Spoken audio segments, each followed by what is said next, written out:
1332. What actually does ethnic mean? What is ethnic? Is ethnic somebody whose roots do not go back in this country beyond a few generations? In that case, I'm ethnic because I've got a Scottish-French heritage background, going back about 3 or 4 generations. But what is ethnic? There's a campaign to get more multicultural involvement at the top of business, on boards, in Parliament. And there's also a study being carried out by the Diversity Council whereby they'll come into your business and say, what's your ethnicity? What's your religion? And I'd answer those, what the bloody hell are you doing here? Get out and let us do some work. I mean, really? Anyway, on the line, out of left field, is the Labor backbencher, the member for Wills, Peter Khalil. Out of left field, 20% off at Roth Newton. Open 7 days from 10 a.m. till 5 p.m. 20% off recliners, lift chairs and lounge suites. Peter Khalil, good morning. G'day, Neil. How are you? I'm okay. So what's ethnic? Well, I think whether your listener's background is Irish or English or Italian or Greek or Vietnamese or Indian or Lebanese or Iraqi or even Sudanese or South African, it means that the reality of Australia is that we're a multicultural nation. Yep. We come from everywhere else around the world, unless you're an Indigenous Australian. Yep. So it pretty much captures everyone.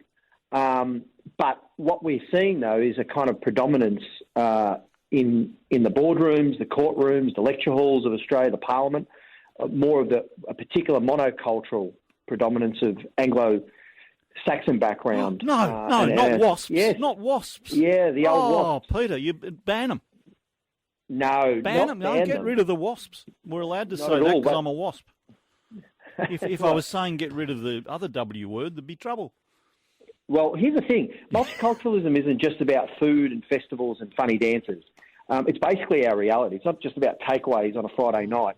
Yes. We have a very diverse population that's been very successful as migrants in this country who've built up this country to what it is. I mean, if you look at business, for example... Yeah, but what do you want to do now?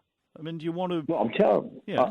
I think, what do I want to do? Yeah. I want to actually see that diversity represented right across the economy and the sectors because it's not fulfilling our potential. We've got migrants who are twice as likely to start a business than anyone else. A third of small businesses are set up by migrants. And, you see this every day when you see the success stories of business and migrants in business because they're driven by necessity and opportunity. Sure, of course. Hard work, the ethics of hard work, tenacity, the drive to actually succeed, the resilience that they've developed. These are really important values. Unlike But all when you us look at- WASPs, yeah. No, I didn't say that. No, Well, that's the inference. We got to... Okay, so what do you want to do? Do you want I know you want to create a bit of conflict. I do. in our I want to have a program debate this with you morning. about this because you're talking about a quota. You're talking about a quota system here. You want to... No, not at all. All right, what are you I talking actually about? don't think quotas work because with gender, obviously, there's been quotas. They're pretty clear cut. But you just mentioned at the top of the program, you said you've got Scottish, French background. Yep. How do you measure someone's ethnicity? That's a very hard thing to do. Yep. So I don't think quotas necessarily work with respect to this. I just want your listeners to know, though, that although migrants and people of diverse backgrounds have been very successful in business, they've been not so successful in getting into the top echelons of our leadership position. So whether it's academia, whether it's politics, whether it's boardrooms, like only 5% of ASX 300 companies' boardrooms have people who are non-Anglo. What's Anglo? Well, Anglo-Saxon. Well, So it's not even Irish, not even a European or Southern European background. I think that's distortion. What does it matter if you're Anglo? Yeah, one One of the beauties about multiculturalism, as you're saying, is what does it matter? I don't care what ethnicity you are, provided you can do the job well. Absolutely, and So- I think it's got to be merit based. But here's the thing: if you accept that all these migrants are so successful in business, why is that, Neil? Why have they been channeled into business?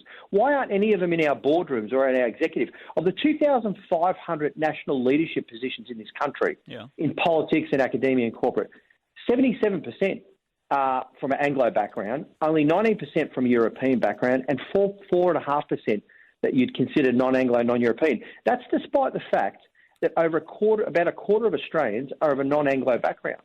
And what you'd call ethnics, right? And 49% actually Australians are born overseas or have one parent born overseas. So what I'm saying is that the reality of Australia is really not being fully utilised. The potential that's not being fully utilised in all of our sectors of our economy. You thought maybe these people don't want to do it. I mean, with due respect to you, who the hell would want to go into politics? With due respect to anybody. I mean, I've been in executive roles, and I'll tell you what, it's much better being on the tools. Maybe. Do you reckon that's the real reason, Neil? I don't know. I don't think.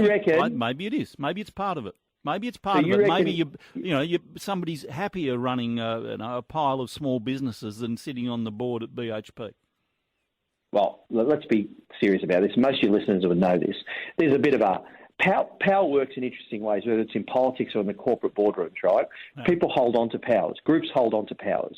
There's a structural barrier there that exists for people of a diverse background. Do you reckon people are sitting around boardroom tables saying, "Well, to keep those ethnics out"? Really? Mate, can I tell you something? Yes. Can I tell you something? I got a job at SBS, which is the multicultural, multilingual broadcaster. Yeah, living on the executive for corporate affairs. Money. Well, we'll come back to that. It's a hybrid. It actually has advertising. It is a hybrid.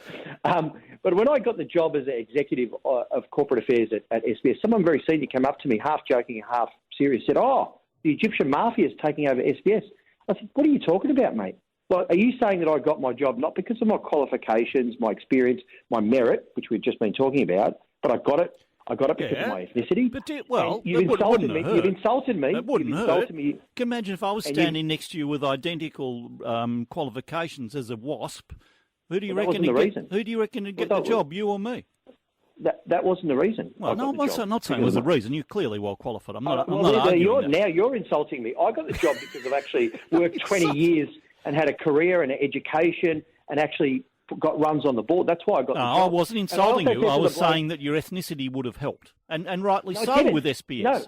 Come off the grass.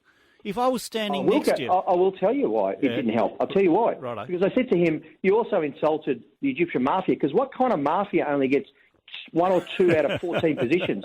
And the other 12 executives, who are all Anglo, by the way, at the time, no one ever said the Anglo mafia takes over the SBS board or the executive. But this is the point I'm making. There's an inherent bias there. And if you are a WOG, let's just be clear about this. It's relatively easier to go into business. Why? And succeed there, because the barriers aren't there. Yeah, I see. Yeah. And if you think about it, it wasn't that long ago that people of Irish background were discriminated against by the Anglos. I mean, this is a part of our history. There's always power structures. There's always people that take control. And all I'm saying is that we're not fulfilling our potential, our great human capital and potential that we have in this country. Yep, there's successful people in business. It's not just the Frank Loeys and the colours and parties. Every second business owner down Sydney Road on my electorate has a story of tenacity and resilience and success in setting up something special from scratch in this country. Yeah. But why aren't they in the boardrooms? Why aren't they in the executives? Why aren't they in the High Court? Why aren't they judges? Okay, some are, I suppose. But I was looking at the list of billionaires in Australia the other day. I think 90. I won't quote the percentage, but the vast majority were from European refugee families coming out after the Holocaust. Now, I didn't say, this isn't fair. Why can't I be a billionaire? I'm a WASP. Good luck to them. Good luck to them. The reason they're successful is because that resilience, that obstacles that they had to overcome, those ingredients are really important ingredients to be successful in business and in life. True. All right? But are we really saying, have a look at, our judges or our executives or our boardrooms, like 95%. Is that right? Do you reckon that 95% of our top ASX 300 boardrooms don't have any diversity at all? I have no idea. I haven't got great interest in the ASX boardrooms.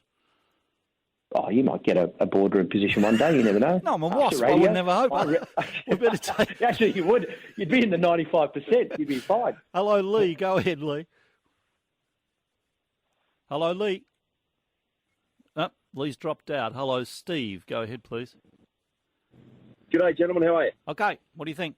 Look, with the greatest of respect to your guest, Neil, I think you can't have your cake and eat it too. You can't turn around and say, oh, gosh, there's no diversity because we've got to be fair and everybody's got to get the chance. Oh, but if you want to get that chance, you have to be ethnic to be able to get that chance.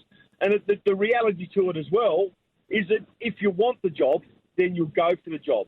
these people don't necessarily want to do those jobs. And I think you can, with the greatest of respect to your guest, he's absolutely missing the point other than trying to get his 5 minutes in the sun. Oh, I'm all in favour of his 5 minutes. It's radio. There's no sunshine. Peter Khalil, what are you trying to get the Labor Party to do anyway? Are you going to get Elbow involved? Look, I think, with all due respect to Steve, yes. I never actually said that, ethnics aren't getting a chance. What I'm saying is this. In business, where there are challenges, people of migrant background have been wildly successful, as I said, and that's because they've been given those opportunities. All I'm saying is that we should have the same opportunities open, the doors open, for people of diverse backgrounds in a whole other areas of our economy, because it actually helps our economy. It will actually create more wealth. Look at the success in business. There should be those doors open in other areas as well. And I know, as we talked about earlier, I didn't say that there should be a quota or that you should get a job because you're ethnic. I think you should be getting a job because of who you are, your merit, your character, that kind of thing. Do you include religions in this? We haven't got enough Catholics, or we haven't got enough Muslims, or we haven't got enough Jews? No, I haven't even talked about religion. I'm wondering about that, because I was looking at the figures on Jewish people in positions of authority and in academia, in Nobel Prizes, in theatre. It's quite astounding, the level of success that for I think there are about 15 million Jews in the world, not a lot, and they just dominate these areas. Why? Well, the community has a strong focus on education, on learning. It's part of the tradition of the Jewish community. And also, let's be clear, the Holocaust and the experience of the Holocaust survivors and their families, the resilience that's been built up, the strength and character that's been built up is remarkable. And again, that goes to similar reasons why migrants are so successful in business, because they are prepared to do the hard yards and the hard work. But look, Neil, and I don't want your listeners to like Steve, I think, misunderstood the point I was making. I'm not saying if you're of a migrant background or ethnic that you should get into the front of a queue for a job, or that you should get preference or preferential treatment. What I'm actually saying is the inverse actually happens. Most people of an ethnic background, but how do you fix it? Who have a funny name, hold on, my point is who have a funny name, actually get blocked from some of these senior positions. And it is, mate, if I'm getting people telling me... Any successful businessman I've ever known is driven by one thing, money. And I don't care what your name is, what colour you are, you can do the job. I didn't say business. I said other sectors. Well, politics? Look, does politics... You on the backbench of the Labor Party because of your ethnic background? Out of 227 MPs and senators, 227 MPs and senators in federal parliament, there are 15. That's 6.6% that are of non-Anglo, non-European background. I'm one of those. Your pre-selection process. You're run by a bunch of gorillas. Fine. Absolutely. Are you on the backbench because you're ethnic? When you add the Southern Europeans, the Italians and the Greeks and the Jewish MPs, it only goes up to 10%. 23 MPs out of 227. Is your career being held back because of your ethnicity? I'm saying that people of a migrant background and an ethnic background have to do it a lot harder to bust through the doors in corporate boardrooms. Absolutely. I mean, you are being held back within the Labor Party because of your ethnicity, eh? Not through the Labor Party. Labor Party is a lot better. 5 of the 15, 5 are Indigenous MPs. So how are you being held back by your ethnicity? You're looking at well, I'm not held back. There are exceptions always. I'm talking about the fact that culturally and socially and structurally, those numbers, those stats don't lie, Neil. Okay. Well, I've got to take a break. Are you going to quit, or will you be there when we come back from the break? I'll be here, mate. Peter Khalil, the Labor backbencher member for Wills. 3AW. Until noon, this is Neil Mitchell. Talking to Peter Khalil, the out of left field, the chair of Labor's Multicultural Engagement Task Force. Peter Khalil, I've just thought maybe I've got a touch of Italian in me. I'm sitting here talking to you and I'm waving my arms around. Do you talk with your hands? Oh, absolutely. Yeah, Matthew Guy's the same. Body language is very important. We should get you and Matthew Guy together. We could do a segment called Talking with Your Hands. And how is anyone going to know what's happening when we're on radio? Okay, you both talk a bit too. You're a bit vocal. We would take another call. Matt, yes, Matt? Neil, I'm just wondering why we're just not referred to as Australians. I'm part Italian heritage, part English and Irish heritage, but I just describe myself as an Australian. And I don't understand why this moniker needs to be put on, why we need to identify ourselves as anything but Australian once we're here. I do get multiculturalism. I'm a chef. I get the food values and everything that's been brought into the country. But if you're an Australian and you've been given a job, then isn't that jobs for Australians? Okay. What do you say, Peter Quill? No, I agree with that. We are Australian. I'm very proud to be Australian. I worked for 20 plus years serving my country because I love Australia. My parents migrated here. They used to say to me, everyone says Australia's a lucky country, but, we need to give something back to the country that's given us so much. We're the lucky ones to be Australian. Absolutely. And I think, though, as Australians, we can be proud of our heritage. Matt's got a bit of Italian.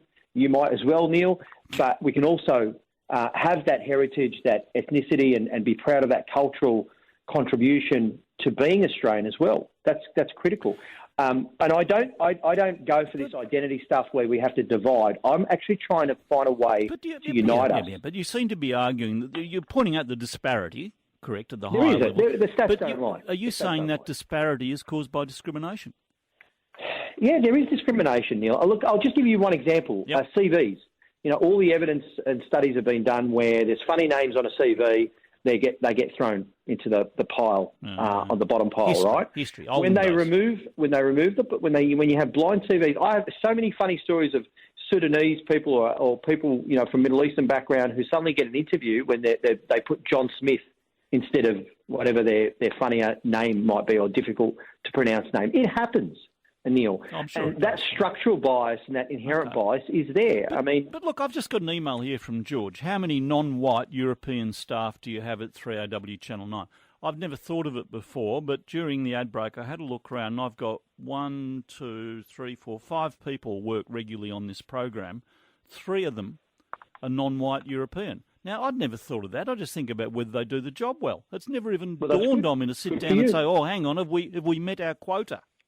But not everyone's like you, mate. No, I think in the real world they are. You're in politics. You wouldn't understand. In the real world, we are... What's the real world? The real world, we are driven by reality. We are driven by making a quid, being successful. Competition, something politicians have never understood. I've only been in politics for 4 years, and I've had my own small business, two different small businesses. I've worked in national security. What did you run in small business? I used to work at the Vic Market and Dandenong Market selling T-shirts and clothes that we imported, me and my mates. So I've done my own small business. I've worked as a consultant. I've worked in national security and foreign policy, serving Australia. I've worked overseas, obviously in Iraq when I was in Iraq. If you think that's the real world, fine. I mean, I got into politics because I thought I could actually make a difference to people's lives and give something back to the country. I know. That's given me so much. I'm being silly. I think most politicians go into the job for that reason. My worry is that many of them, I'm not including you in this, many of them become perverted along the way by self-importance and self-interest. Well, they lose their guiding star that got them in the first place. They lose sight of it. Hey, just quickly, and you're talking about the market, Preston Market, I think just outside your electorate, but there's talk of building a block of flats on top of it or something. What do you think about that? Is it a good spot? I used to go there a lot because my grandparents were at the Housing Commission in Preston, in Reservoir. So it's a great market. It's got great, we're talking about diversity and stuff. There's so much to buy there and enjoy. So that'll be, it's outside my electorate, but it'd be a real shame if they build a block of flats on top of that market. It's kind of a cultural icon. Yeah. And so, I think Jed Carney is the federal MP there. We'd have to talk to her about that, see what's going on. Hello, Zach. Last caller. Zach, go ahead. Yes, Neil, good morning. I just want to say that whoever started this, not many enough coloured people are here or there, they are themselves the racist people. Because for you to go around and to watch the colour of the people and to have yourself based on, like, oh, yeah, not enough here, let's do something, they're the racist people, not anyone else. And you know what? On the end of the day, everything, even in sport, step out racism. So now what? We're going to have racism in the workforce because the colour is not right? So who cares about colour? You're talking about a form of reverse racism, I suppose. It makes me think, though, Peter Khalil, at SBS, did they say at any stage, well, we've got to have a certain number of certain ethnic groups? Because the ABC, for example, says we have to have a certain number of Indigenous people. Did SBS... Well, SBS has a very good diversity of workforce. It has to by the nature of the work it does. So if you're doing 72 language programs, you're going to have people who are Italian and Greek to speak those languages. So, but at the upper management and senior levels, it wasn't as diverse. It's changed now, though. Okay. Look, and again, you're asking about quotas. It's very hard to do something like that. Like, you do it on gender. Labor Party did a quota on gender. That's essentially illogical too. I mean, the best person, not the best woman, the best man, the best transgender person, the best person. You know what you're missing? The one little thing that you're missing, and I agree with the first part of what you said, which is you always go for the best person and merit. Yeah. But and this is the kind of thing like where people say, oh, why did you pull yourself up by your bootstraps? Martin Luther King said something really wise. What if you don't have any boots? You can't pull yourself up by your bootstraps. And when the doors are closed to you because of where you're coming from and your background and stuff, then how do you actually get in as merit? They shouldn't be closed, but if you introduce a quota system for women, you're closing the door to some men. Yeah, but women haven't been given the opportunity in politics. The way that it works, you talked about pre-selections. There's people who control those, or there's voters that control those as well. If it's more democratic. Factionalism in the Labor Party, there isn't, is there? Oh, maybe we also have rank and file voters, you know. Not here, you don't anymore. They've all been suspended. Not in Victoria. Yeah, no, that needs to come back. All right, I better let you go. One last question: how many hours? And this is a serious question. How many hours would you work in a week? Do you reckon? Oh, bloody hell! That's not for me. That is not a good question because it's abnormal, and my wife and my family will probably get upset with me repeating this. But I'm at least doing 10 to 12 a day. And also maybe 5 to 6 on the weekends as well. So you're looking about 70 hours a week. Yeah, you want to work out how much you've worked in a year. It's in a lifetime. It's horrifying. I had to talk to the missus, and we've agreed to try and keep clear at least half a day on a weekend for family. So she can go out by herself somewhere. Well, no, so I can spend time with the kids and her. Yeah. All right. Thank you very much. The Labor backbencher member for Wills, out of left field, Peter Khalil. We will take a break. 96900 693 13 13 32. Well, anything at all you would like to discuss? Peter Khalil, I hope, will be a regular contributor to the left field segment. And seriously, why not get he and Matthew together? Because they both get passionate. They both got a European background. They both wave their arms a lot. And they come from different sides of the political spectrum. I could just go and have a cup of tea for an hour at least. 3AW.